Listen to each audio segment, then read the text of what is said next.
This next story is from Long Island, New York. The Haunted Rocking Chair. When I was a little girl, my father rented the old-fashioned house on Hempstead Harbor, Long Island, New York. It's a beautiful place, with large grounds and had a magnificent view of the ocean.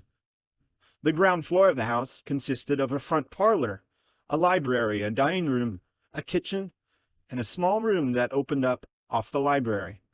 The small room had been used as a sitting room by the previous owner. The house was partially furnished when we moved in, and we decided to use some of that furniture. In the little room off the library, there had been an old-fashioned rocking chair with a cane back and upholstered seat.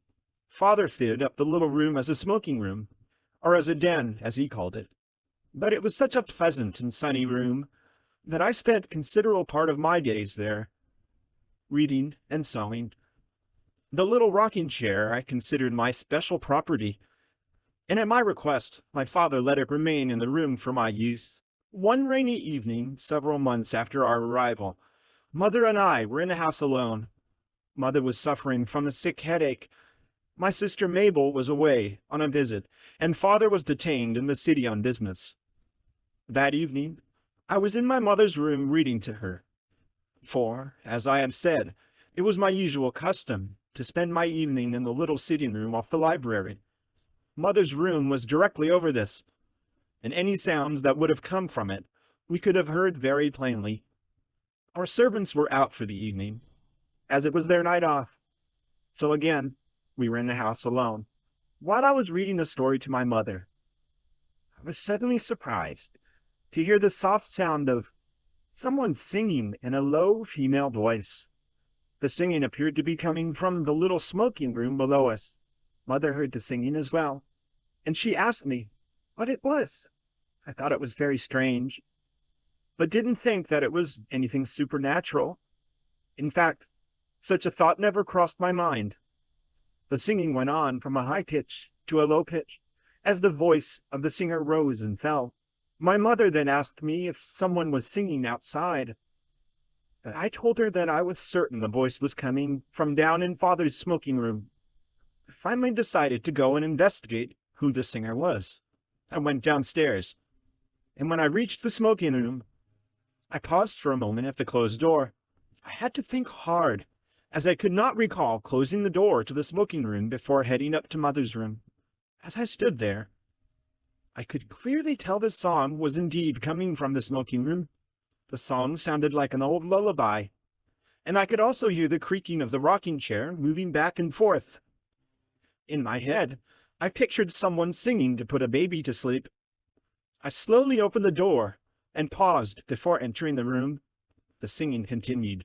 I will never forget the strange feeling that came over me when I stepped into the room. I seemed to know there was another presence in that room, but I could not see it. I reached over and turned on the light switch. The singing stopped. There was nobody in the room.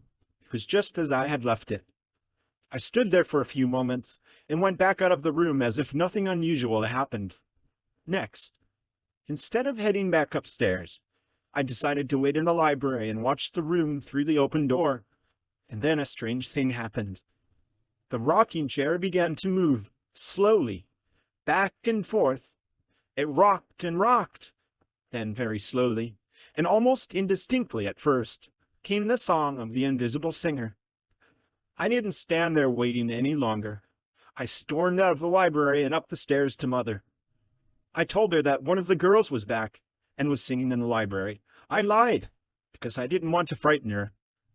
She was feeling too ill for a surprise. She accepted my explanation. For the next few hours, we heard the rocking chair singer, but it finally completely stopped after my father returned home. I told my father what had happened, and the next day we moved out. We learned afterward that the house was known to be haunted. A young married couple had lived there many years before, and that smoking room was the wife's favorite place in the house. The couple had a baby, but he became sick a few months after his birth, and he died shortly afterward. The young wife was stricken with grief, and she also died a short time after the death of her baby.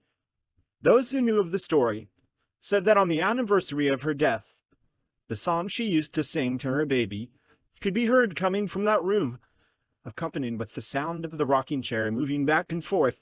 Other occupants of the house had the same experience as I did.